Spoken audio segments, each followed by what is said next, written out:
Buenos días, soy la teniente médica Alvarenga y hoy vamos a ver la clase de masas anexiales. Las masas anexiales constituyen un problema frecuente en la consulta ginecológica. La valoración certera y adecuada de dichas masas anexiales es de vital importancia para el manejo óptimo de estos casos. La ecografía es el método de elección para valorar la naturaleza benigna o maligna de una masa anexial, la cual debe complementarse con un correcto examen pélvico. Son la cuarta causa de ingreso hospitalario y aparecen sobre todo en la edad reproductiva entre los 20 y los 45 años.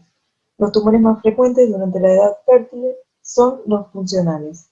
Suelen ser asintomáticos, en premenárquicas y menopáusicas debe ser objeto de estudio inmediato.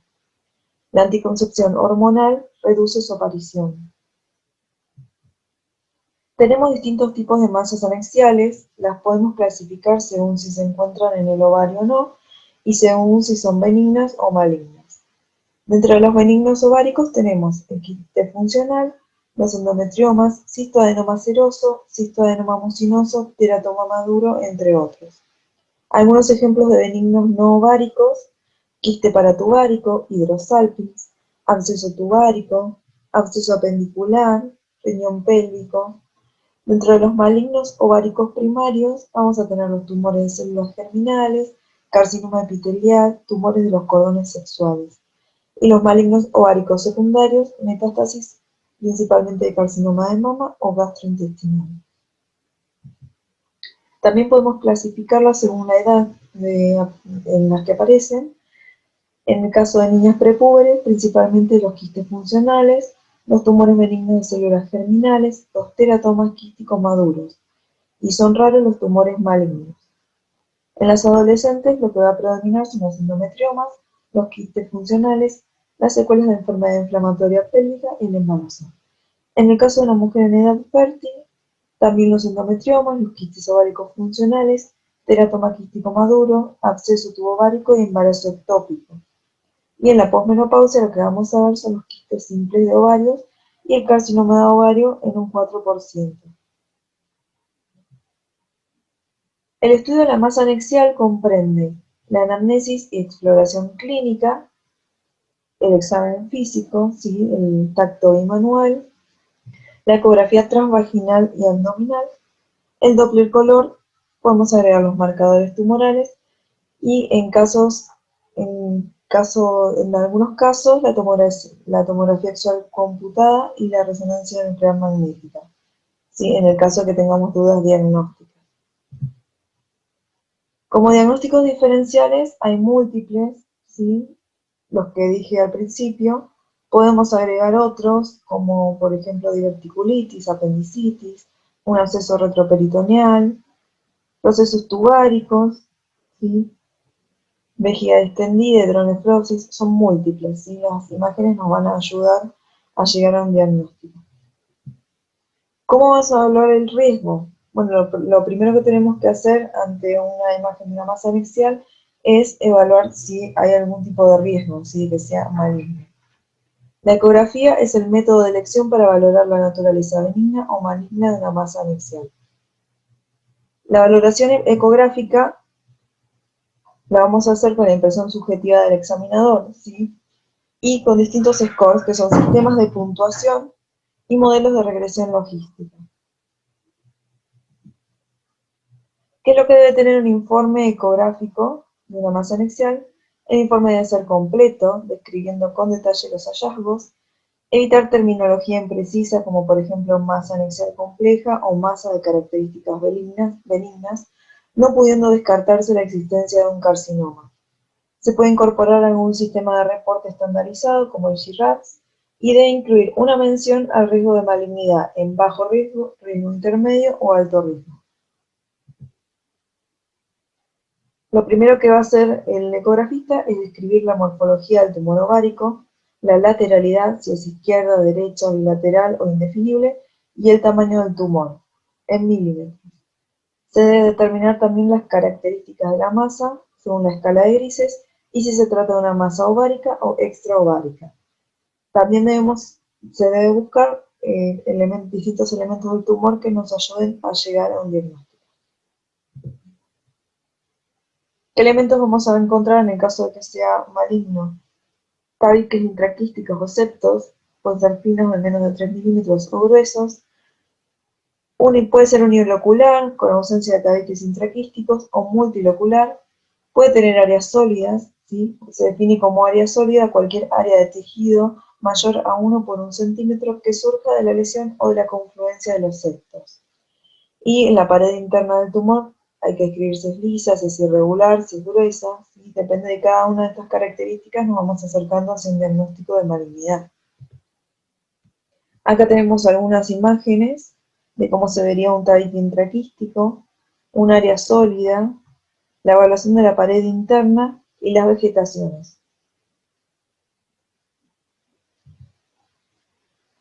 Según el grado de cogenicidad, escala de grises, lo vamos a dividir en anecoico, que es una lesión de color negro con refuerzo acústico posterior, baja ecogenicidad, que es una lesión anecoica con partículas ecogénicas flotantes finas, similar al líquido amniótico.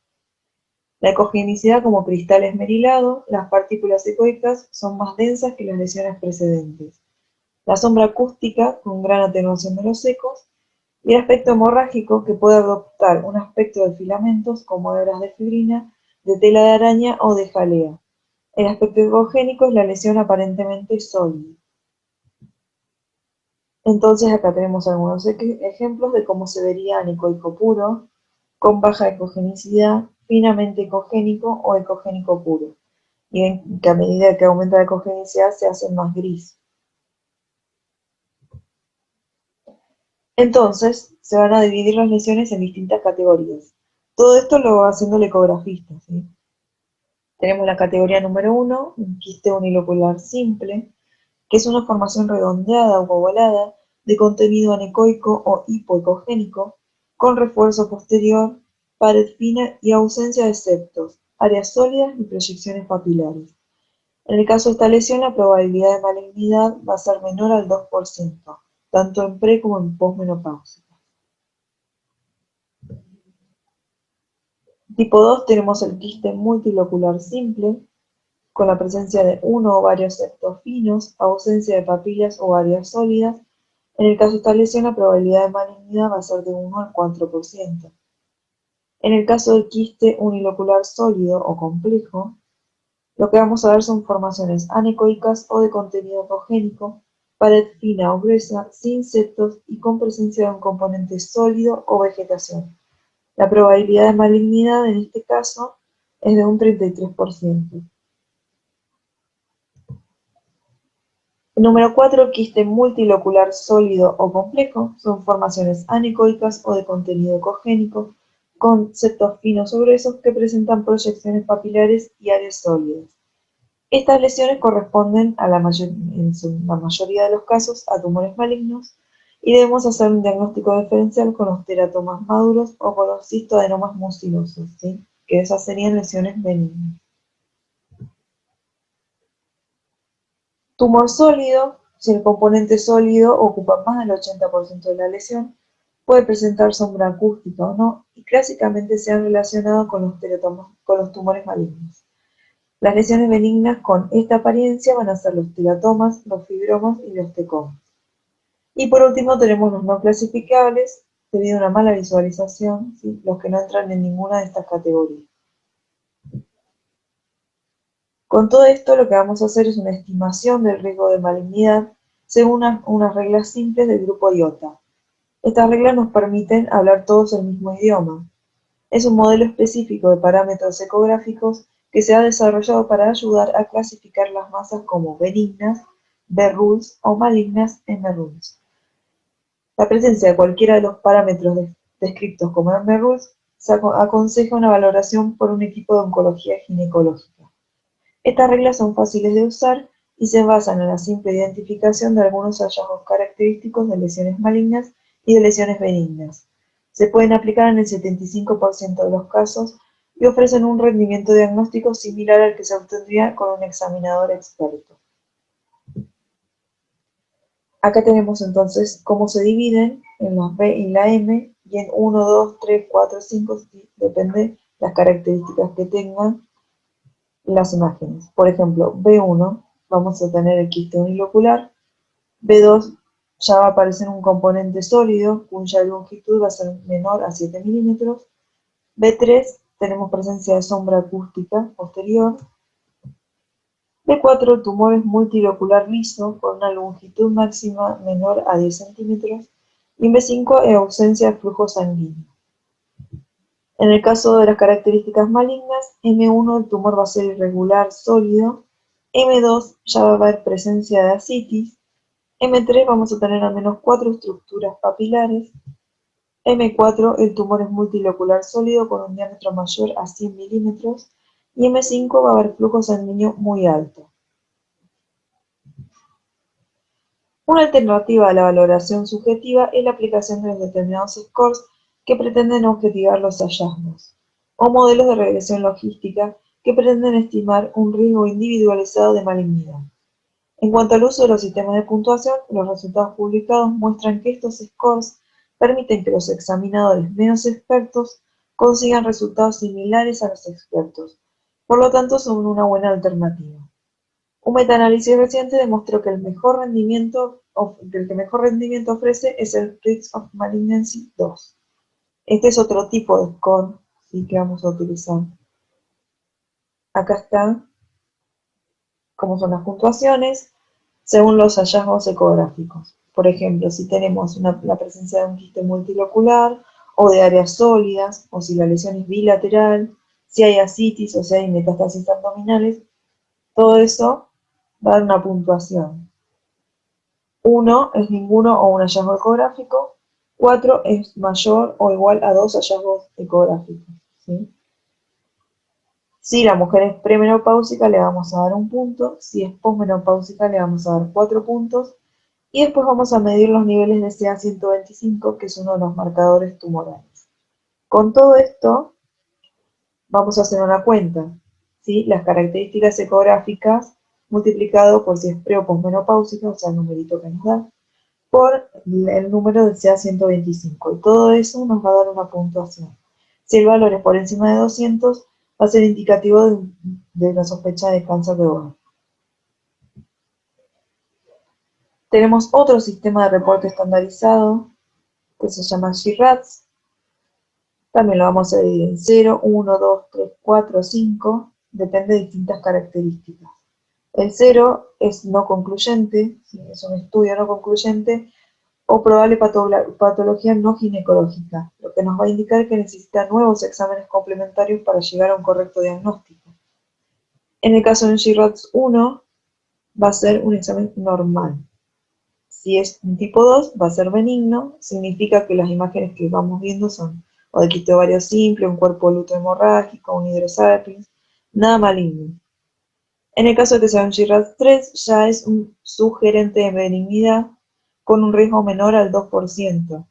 Por ejemplo, un quiste endometriósico, un teratoma quístico, un absceso tubovárico. Si se clasifica como GRADS 4, va a ser sospechoso de malignidad con un riesgo menor al 50%. Por ejemplo, una imagen anexial no incluida dentro de las anteriores que reúna una o dos de las siguientes características.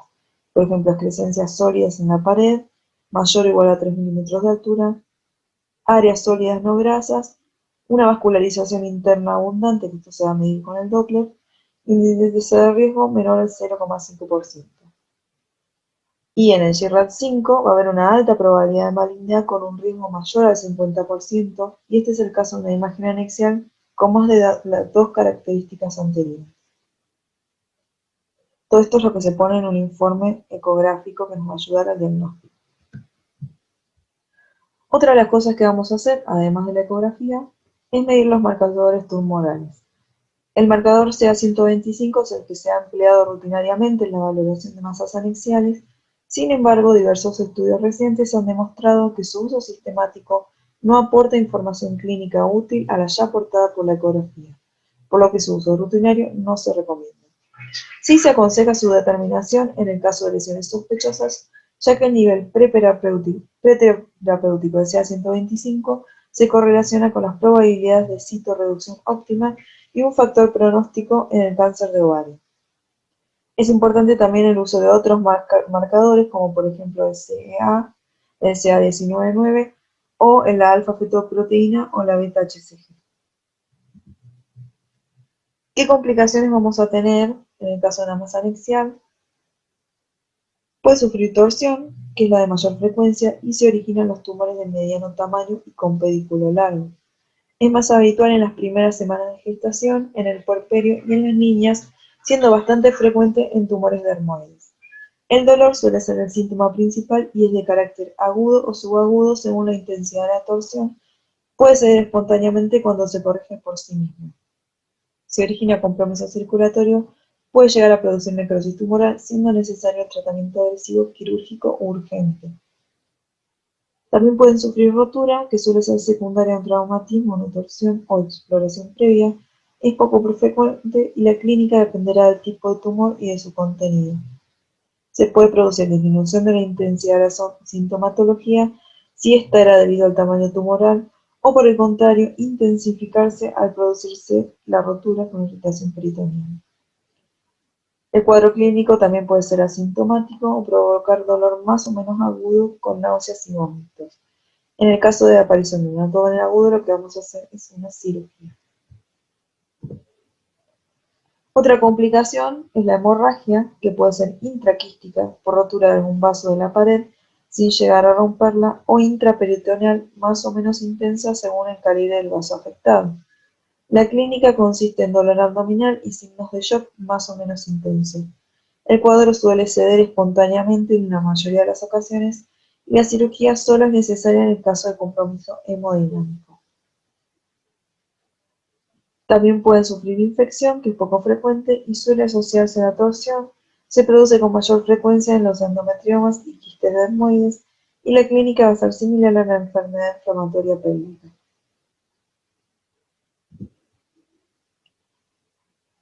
En el caso del embarazo, la mayoría de las formaciones ováricas van a ser quistes de cuerpo lúteo que no suelen sobrepasar los 5 o 6 centímetros.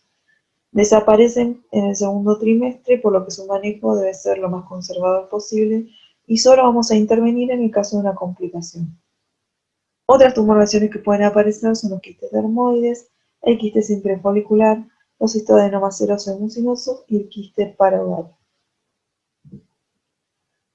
En el caso del embarazo, entonces hay tres situaciones en las que debemos plantearnos su extirpación, por ejemplo, ante una posible causa de distosia, ante un riesgo de torsión, rotura o hemorragia, o si se sospecha malignidad.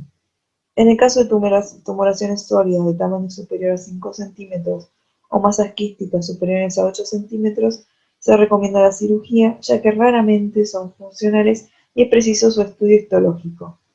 Los resultados perinatales no son especialmente favorables y el mejor momento para intervenir va a ser el comienzo del segundo trimestre, siempre evitando situaciones de urgencia. Aunque el abordaje suele ser a través de la parotomía, en los últimos años cada vez son más numerosos los trabajos que demuestran los beneficios de una cirugía laparoscópica. En la edad reproductiva, tras la menarca, la mayoría de las masas anexiales van a ser quistes funcionales que representan una respuesta fisiológica exagerada del ovario que conlleva la no ruptura y regresión del folículo. Por ejemplo, los quistes de cuerpo lúteo, foliculares y tecoluteínicos. En la ecografía aparecen como quistes simples, uniloculares, de pared delgada y rara vez sobrepasan los 7-8 centímetros. Su tratamiento debe ser lo más conservador posible, ya que en su mayoría regresan espontáneamente. Al parecer, el empleo de los anovulatorios no va a aportar ningún aumento en la tasa de desaparición. Sin embargo, nosotros los ginecólogos los damos igual, ¿sí? Como un tratamiento para los quistes. Durante la edad reproductiva, la mayoría de las neoplasias ováricas van a ser benignas y de apariencia quística. El aspecto ecográfico de los dos primeros, los histodenomas serosos y mucinosos, suelen ser fundamentalmente quísticos con escaso componente sólido y a veces multiloculares con tabiques finos. El aspecto en el ultrasonido del quiste dermoide suele ser muy variable y en función del tejido que lo forma. Es importante tener en cuenta el diagnóstico diferencial con el síndrome del ovario poliquístico, con endometriomas, con embarazo ectópico, con abscesos pélvicos y miomas, ya que también constituyen patologías muy frecuentes para esta edad. Tampoco se debe olvidar que a esta edad también se diagnostican tumores malignos, con especial incidencia de los tumores de bajo potencial maligno. ¿Cómo hacer el enfoque terapéutico? Una vez descartados los procesos urgentes, el enfoque terapéutico de las tumoraciones de ovario debe basarse en la edad de la paciente, en los criterios ecográficos de benignidad o malignidad y en el tamaño de la lesión. De la valoración de los datos anteriores y apoyados también en las pruebas adicionales como los marcadores tumorales y las técnicas radiológicas complementarias que hemos considerado necesarias, debemos clasificar a la lesión como simple o maligna, simple o benigna, compleja o sospechosa y maligna. Y en este último caso lo que vamos a hacer es una laparotomía. En el caso de tumoraciones simples y menores de 6 centímetros, en su mayor parte van a ser funcionales, por lo que la observación y las ecografías de control deben ser la norma. Podremos contemplar el empleo de anovulatorios, aunque no parecen incrementar la tasa de regresiones. A los 3 y 6 meses realizaremos una nueva valoración y si persisten los criterios de benignidad, podemos mantener una actitud expectante hasta el año.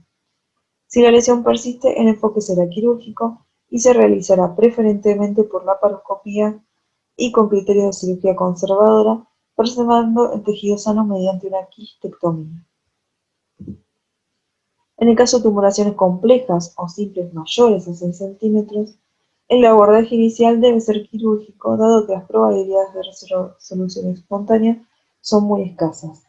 La técnica de elección es la laparoscopía, iniciando dicho tratamiento con una primera fase diagnóstica donde se va a visualizar la cavidad abdominal y pélvica y se establecerá un diagnóstico macroscópico de la masa anexial. ¿Qué pasa en el caso de la menopausia? Tradicionalmente se aconseja tratamiento quirúrgico de cualquier quiste o tumoración ovárica, ya que debido a la inactividad ovárica no existen los quistes funcionales en la mujer menopáusica. No debemos olvidar tampoco que el 80% de los cánceres de ovario ocurren por encima de los 50 años. Con el empleo de la ecografía transvaginal se ha comprobado que los quistes anexiales simples de pequeño tamaño son frecuentes en la menopausia, en su gran mayoría van a corresponder a tumoraciones benignas y en un porcentaje significativo del 10 al 55% pueden desaparecer espontáneamente. Una estrategia conservadora y expectante en determinados casos puede ser una opción posible. La asociación de la ecografía transvaginal con los Doppler y la determinación de CA-125 ha determinado ser útil para discriminar los tumores benignos de los malignos en el caso de mujeres menopáusicas. Acá tenemos un ejemplo de cómo puede ser un seguimiento en el caso de una mujer menopáusica. Por ejemplo, una ecografía transvaginal que nos muestra un quiste simple de unos 5 centímetros. Podemos hacer una revisión a los 3 y 6 meses. Si se constata la desaparición, listo, consideramos curación. En el caso de persistencia, vamos a medir marcadores tumorales. Si son elevados, le realizaremos una cirugía. Si son normales, podemos hacer una nueva revisión a los 6 meses, con lo cual vamos a ver si la ecografía es similar y los marcadores son normales, podemos ir a revisión anual. En el caso de que haya cambios ecográficos o los marcadores sean anormales, la paciente se va a beneficiar con una cirugía. Unas palabras de la laparoscopía. No parece tener discusión en la actualidad que el abordaje inicial o de elección en la patología anexial benigna es el laparoscópico. En mujeres jóvenes y con deseos de descendencia, prevalecerá la cirugía conservadora, de tal forma que en el caso de problemas en el manejo laparoscópico, es preferible realizar una laparotomía con idea conservadora a una anexectomía por laparoscopia. ¿Sí? Siempre debemos hacer procedimientos que sepamos hacer. En todo acto laparoscópico sobre una masa anexial, presumiblemente benigna, se debe hacer una valoración intraoperatoria de la misma, ya que en un porcentaje pequeño nos vamos a encontrar con tumores de bajo potencial maligno o cánceres que requerirán un tratamiento por vía laparoscópica en la mayoría de los casos.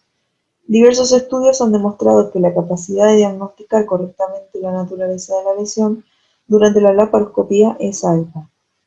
En el caso de masas anexiales dudosas o sospechosas, también hay un amplio consenso en que el abordaje inicial de elección es el laparoscópico. Si se realiza la laparotomía a las masas anexiales dudosas, habría un alto porcentaje de sobretratamiento. Tampoco hay que olvidar que aunque la tasa de complicaciones en la laparoscopía es escasa, en un porcentaje no despreciable son graves, por lo que la selección de los pacientes y una práctica quirúrgica adecuada son imprescindibles para asegurar el éxito terapéutico. Y eso es todo.